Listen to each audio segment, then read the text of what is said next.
Há cenas na Bíblia que à primeira vista não parecem grandiosas, mas são como um trovão silencioso. Elas não gritam, mas mudam completamente o clima do nosso mundo interior. Uma dessas cenas é Jesus, inclinado, escrevendo no chão, enquanto uma multidão clama por uma sentença.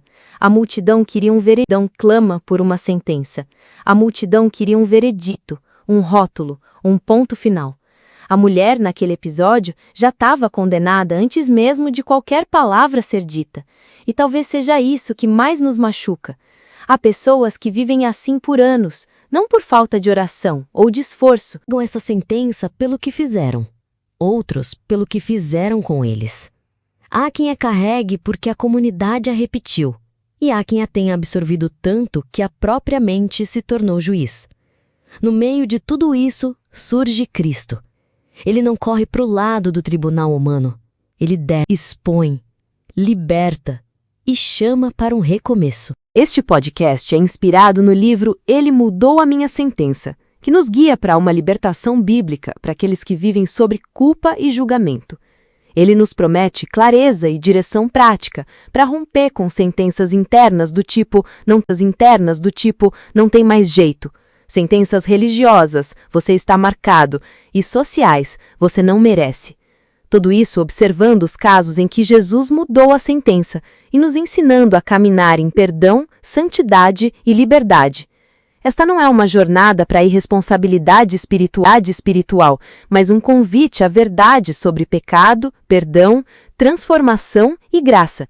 É um convite à cura, porque muitas pessoas tentam viver em santidade por medo, quando Deus deseja que vivam por amor.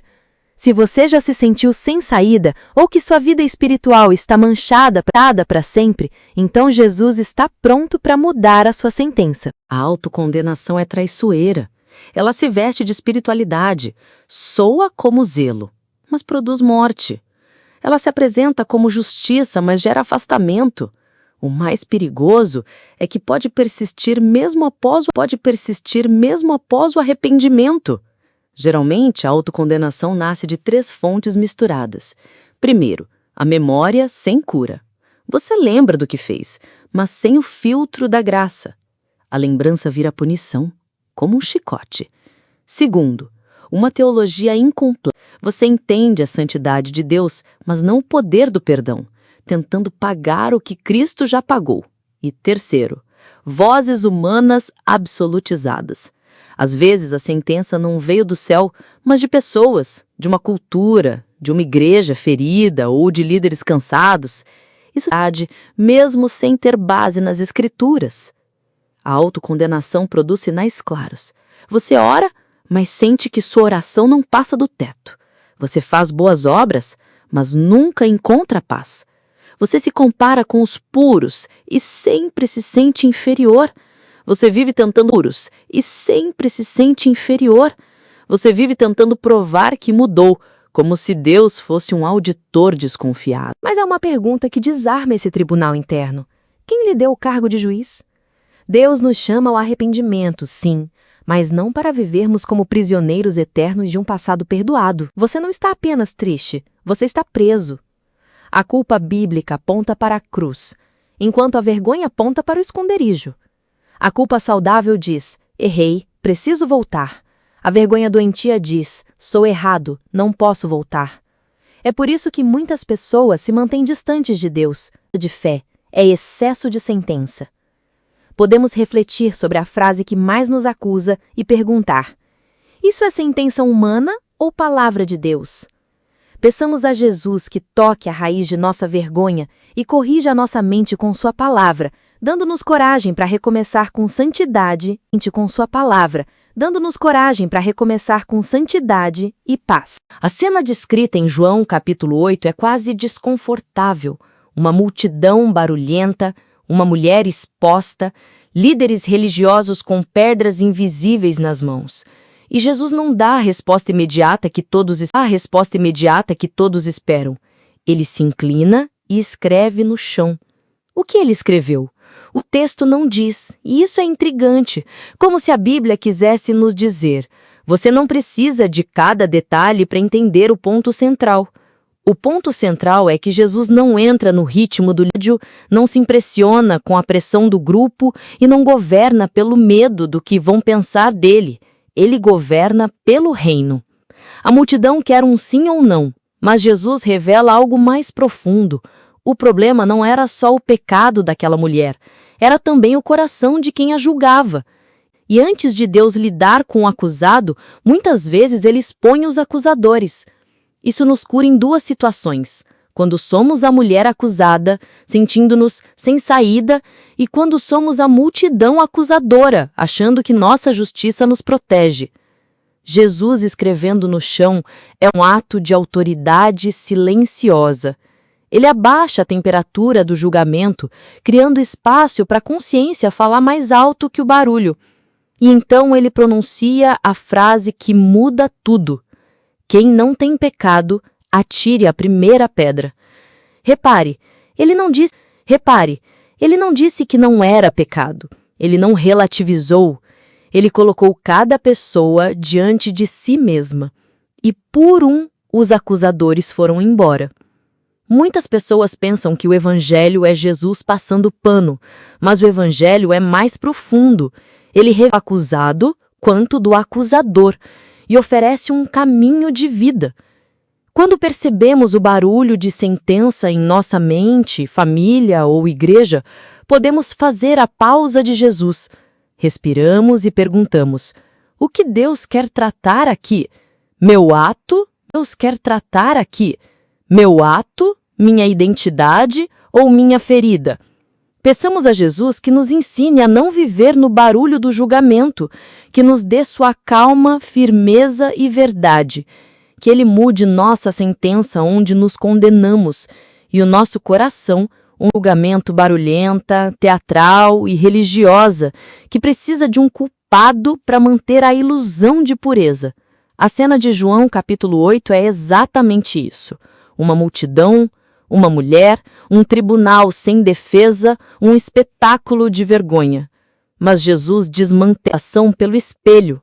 Ao dizer, quem não tem pecado, atire a primeira pedra, ele não está minimizando o pecado, mas expondo uma justiça seletiva e uma santidade frágil. Quando a justiça é seletiva, ela se torna uma arma. O reino de Deus não ignora o pecado, ela se torna uma arma. O reino de Deus não ignora o pecado, mas também não alimenta a hipocrisia. A santidade do reino não é uma vitrine, é um caminho. O acusador sempre tenta nos fixar num ato, dizendo, você é isso, em vez de, você errou. Se acreditamos que somos o nosso pecado, paramos de lutar com esperança e vivemos como quem já perdeu. Jesus quebra isso, separando o pecado, que precisa ser confrontado, da pessoa, que precisa ser restaurada. A multidão queria reduzir a mulher à diferença crucial entre convicção e condenação. A condenação nos afasta de Deus, dizendo, não adianta voltar. A convicção nos chama de volta, dizendo, volta, há um caminho. Se algo dentro de você o acusa sem apontar uma saída, essa não é a voz do Espírito Santo. Ele confronta para curar e alinhar, não para destruir. A condenação nos faz esconder. A convicção nos faz ajoelhar. Às vezes, o acusador reside dentro de nós. Saímos de ambientes que nos julgavam, mas o ambiente não saiu de dentro. Mudamos de igreja, cidade, rotina. O ambiente não saiu de dentro. Mudamos de igreja, cidade, rotina, mas a sentença permanece. Eu não tenho mais direito. Eu estraguei tudo. Se Deus me usasse, seria injustiça. Jesus, com sua frase, também fala com esse acusador interno, demolindo a arrogância, inclusive a ação, que é um orgulho invertido, como se nosso erro fosse maior que a graça.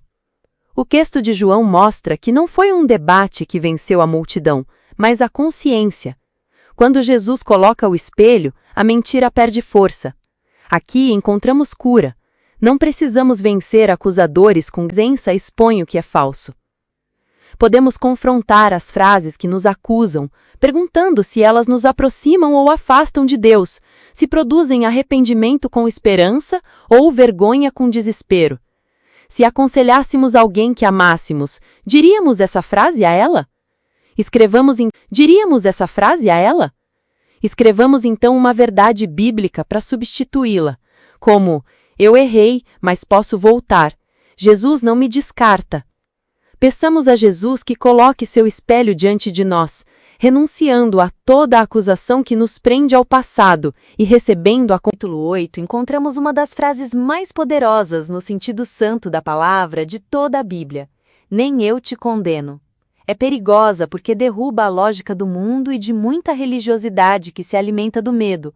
No entanto, essa frase vem acompanhada de outra que muitos esquecem. Vá e não peque. Acompanhada de outra que muitos esquecem. Vá e não peques mais. Jesus não nos absolve para nos manter presos. Há quem receba perdão, mas continue vivendo como réu, porque acredita no perdão de Deus, mas não que ele se aplique a si mesmo. Isso parece humildade, mas é incredulidade disfarçada. Quando Jesus diz, nem eu te condeno, ele está dizendo, não vou te prender no pior dia da sua história. Ele não está minimizando o pecado, mas afirmando que a graça é real. A ordem do reino é primeiro dignidade, depois direção. Jesus fala com a mulher, devolvendo-lhe dignidade antes de dar-lhe direção. A alma que se sente lixo, vive como lixo. A alma que recebe dignidade, ganha forças para mudar. E, não peques mais, não é uma ameaça, mas um convite para um novo caminho, uma porta de saída. O pecado é caridade, não é castigo, é saúde espiritual. Quando Jesus muda a sentença, ele também age na identidade. A antiga identidade diz, eu sou o que fiz. A identidade do reino diz, eu sou alguém por quem Cristo morreu. Muitas pessoas confessaram, pediram perdão a Deus e aos homens, mas continuam vivendo como condenadas. Isso é uma prisão. Jesus não só perdoa, ele reescreve. A graça verdadeira também confronta a religiosidade doentia.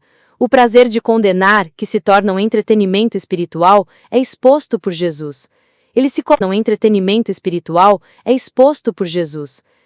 coloca entre a mulher e as pedras, dizendo, não autorizo vocês a usarem a lei como desculpa para a crueldade. A Escritura corrige, o Evangelho cura. A instituição que não cura precisa voltar à Escritura. Podemos uma frase de Jesus lendo em voz alta. Jesus não me condena, ele me chama para uma vida nova.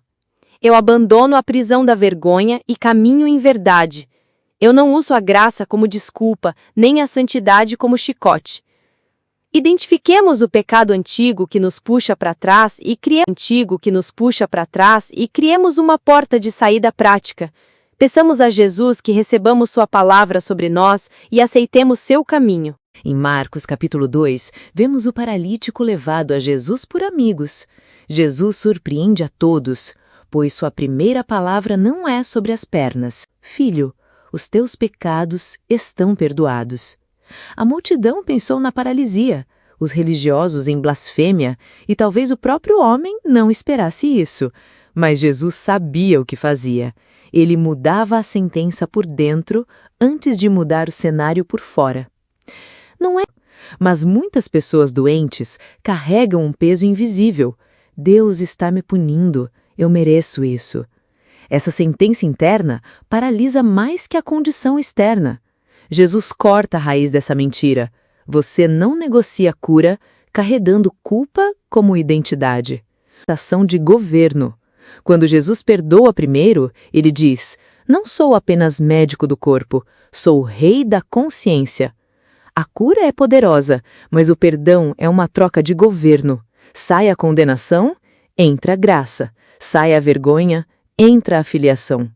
Quem vive mas o perdão é uma troca de governo. Sai a condenação, entra a graça. Sai a vergonha, entra a filiação. Quem vive autocondenado pensa que Deus o vê como um caso perdido, mas Jesus o chama de filho. A religião, muitas vezes, tenta transformar o perdão em crime. Eles não controlam.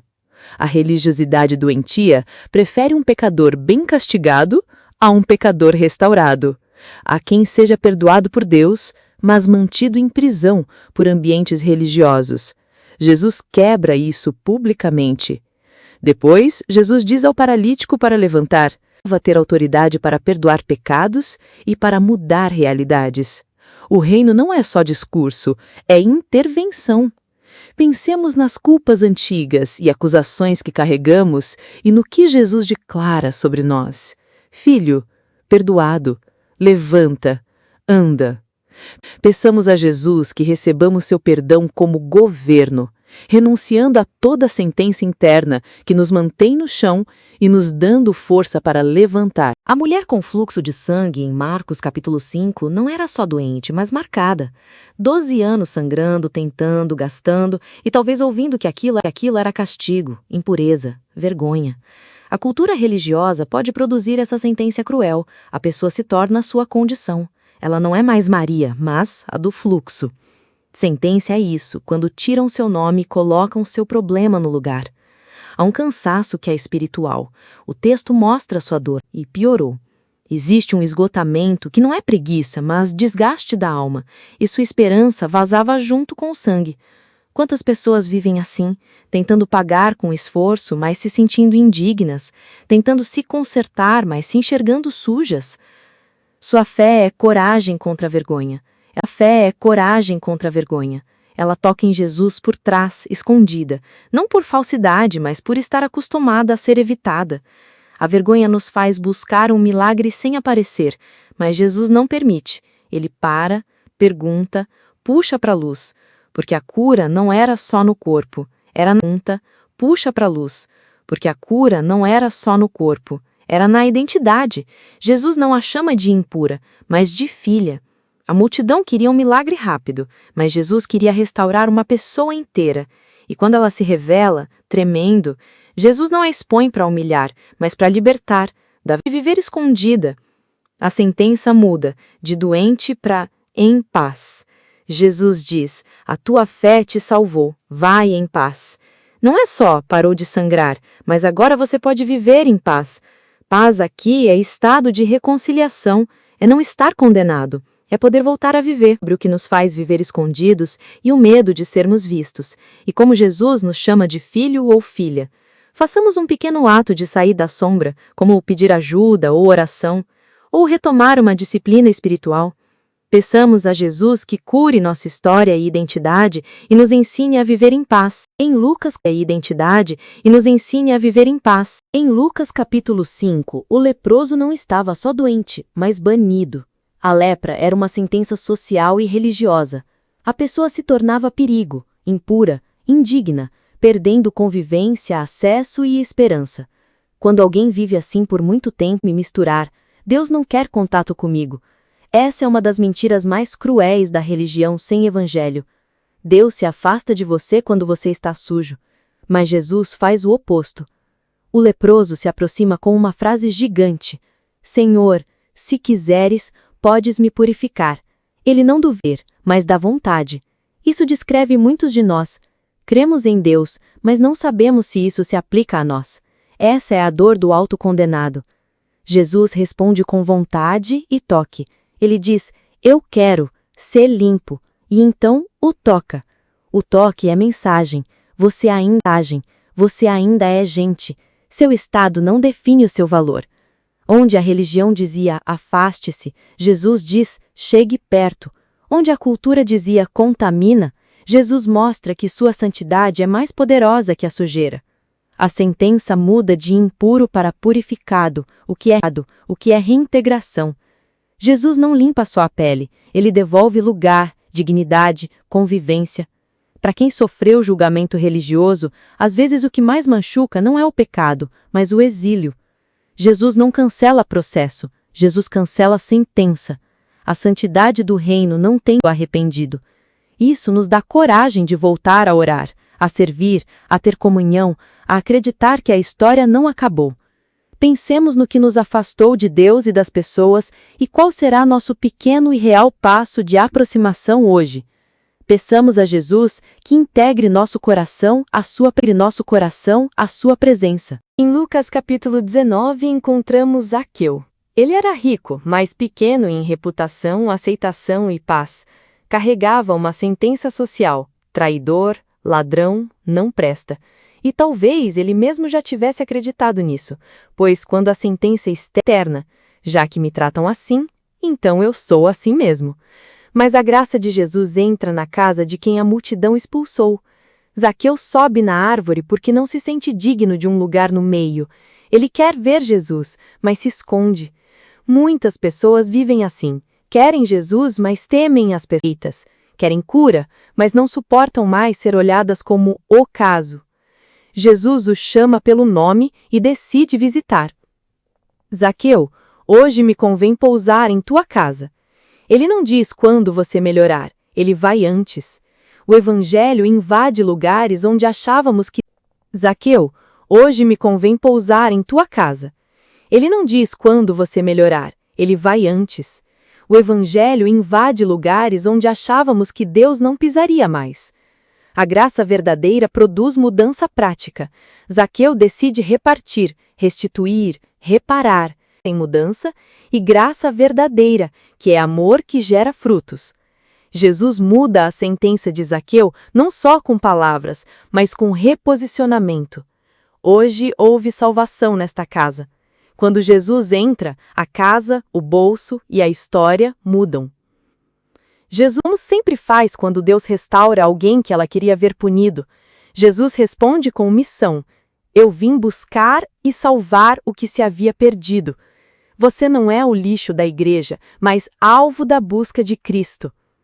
Podemos escolher um gesto prático de restituição ou realinhamento, como pedir perdão ou corrigir uma injustiça, definindo uma data para essa ação. Peçamos a Jesus que entre em nossa casa, mente e rotina, transformando o que está torto, e que rejeitemos a sentença do irrecuperável. Existem sentenças culturais dentro da igreja que não vêm A sentença do irrecuperável. Existem sentenças culturais dentro da igreja que não vêm das escrituras, onde a tradição vira tribunal e o evangelho some. Eu falo com temor e a Bíblia no coração. Há uma cultura religiosa que usa o nome de Deus para produzir vergonha, medo e Jesus não morreu para nos tirar do pecado e nos colocar num cativeiro cristão. Ele nos tirou da condenação para nos dar verdade, santidade e liberdade. Quando a disciplina vira humilhação pública, não é espetáculo. Onde ela se torna palco, a motivação geralmente é reputação. Expor o pecado como exemplo para assustar, tratar a confissão como moeda de controle, usar a vergonha como ferramenta de quebra, são sinais de uma cultura doentia. No reino, a meta é sempre restaurar, não destruir. Quando o cuidado vira fofoca com verniz espiritual, mesmo com amém, isso mata por dentro. O Espírito Santo cura, a fofoca condena. Quando a pessoa vira um rótulo, o adúltero, a rebelde, isso é sentença cultural, não é Cristo. Jesus não nos chama pelo nosso pior capítulo, mas pelo nosso nome e futuro. Perfeccionismo e medo, ela se torna paranoia, performance, fingimento, medo de ser humano. A pessoa parece forte, mas vive quebrada por dentro porque não pode ser verdadeira. A luz cura, a máscara adoece. Quando a honra vira idolatria de líderes, com líderes que nunca erram, perguntas que viram rebeldia e a Bíblia usada seletivamente, isso é perigoso. Onde Cristo governa, a palavra está acima de todos. A crença de que Deus só vai te aceitar quando você sofrer o suficiente, é uma das mentiras mais cruéis. O oposto da cruz, que diz Cristo pagou. A mudança que vem depois é fruto, não pagamento. E quando a igreja vira um tribunal sem misericórdia, empurrando para longe de Deus e não erguendo em direção, isso não é tratamento, é sentença cultural. Podemos reagir com maturidade, não negar o pecado, mas tratá-lo com Deus e com verdade. Não aceitar humilhação como santidade. Procurar uma comunidade segura e madura. Criar limites, pois erra por orgulho, mas fazer escolhas por saúde espiritual. A denúncia aqui não é contra a igreja como corpo de Cristo, mas contra práticas que traem o Cristo que a igreja diz amar. Analise as frases que o condenam e pergunte se são escritura, se produzem esperança ou desespero, rimam ou afastam de Cristo. Peçamos a Jesus que nos dê discernimento, cura e um caminho seguro de restauração, renunciando a toda sentença cultural que não nasceu de sua palavra. Se Jesus mudou a sentença, precisamos aprender a viver como absolvidos. A liberdade não é só um momento, é um caminho. Há quem seja solto da prisão, mas continua dormindo com a chave na mão. O mapa para reescrever a história começa nomeando a sentença, sendo específico sobre o que nos acusa. Depois, comparamos com a palavra, perguntando: isso é Bíblia ou cultura? É convicção que cura ou condenação que mata? Então, renunciamos em voz alta. Eu renuncio essa sentença. Ela não governa mais minha vida. Em seguida, substituímos por verdade a vida. Em seguida, substituímos por verdade, não deixando vazio que pode se tornar acusação novamente. Se a sentença é acabou, a verdade é em Cristo há recomeço. Deus restaura. Praticamos em pequenas ações diárias, pois a mente aprende por repetição e evidência. E, finalmente, protegemos a nova história com limites. Limite não é falta de amor, é sabedoria, seja com pessoas tóxicas, ambientes que nos puxam para o pecado ou conversas adoecedoras. A santidade saudável é amar, cair e levantar com arrependimento, caminhar com constância e buscar ajuda quando necessário. A santidade doentia é viver para provar algo em culpa eterna ou tentando pagar o que Cristo já pagou. 3 pilares sustentam a vida reescrita. A palavra curas. Podemos fazer uma declaração de reescrita, lendo por 7 dias. Eu aceito a sentença de Cristo sobre mim, perdoado, amado e chamado. Eu não nego meus erros, mas eu não moro neles. Eu sigo em santidade com alegria e verdade. Eu sigo em santidade com alegria e verdade. Peçamos ao Senhor que reescreva nossa mente, escolhas e limites, e que nossa vida prove que a graça é real. O livro também oferece um guia prático de 21 dias para nos ajudar a sair do entendi e entrar no estou vivendo. Novos hábitos, porque Jesus muda a sentença em um encontro, mas a mente aprende a liberdade pelo caminho. Ele é estruturado com leituras bíblicas, verdades para substituir sentenças, ações práticas e orações curtas. Por exemplo, no primeiro dia, refletimos sobre João, capítulo 8, afirmando que não somos nosso pior dia e podemos voltar. A ação é escrever nossa principal frase de autocondenação e questionar se é sentença humana ou palavra de Deus. Em outros dias, somos convidados a reconhecer a convicção que nos chama para perto, receber o nem eu te condeno, aceitar o perdão antes do milagre, sair da sombra, receber o toque que reintegra, ver a graça mudar nossas práticas e encontrar restauração após a queda. Ainda a cura não humilha, afirmar uma nova identidade em Cristo, a praticar o perdão próprio, a estabelecer limites que protegem nosso recomeço, a viver a verdade sem chicotes, a servir sem provar valor, a fazer a troca de sentenças e a testemunhar o que Deus já começou. Com um plano simples para manter o foco na palavra, oração, limites e serviço. Se você chegou até aqui e já percebeu, o Evangelho não é maquiagem para o pecado, é uma ressurreição para a vida. Jesus não relativiza a verdade, ele salva pessoas com a verdade. A multidão sempre tentará colocar um ponto final na sua história, seja a multidão externa ou aquela que mora dentro de você. Mas quando Cristo entra em cena, a sentença muda. Ele mudou a sentença da mulher exposta, do paralítico, da mulher do fluxo, do leproso, de Zaqueu, da mulher do fluxo, do leproso, de Zaqueu, de Pedro e do ladrão na cruz.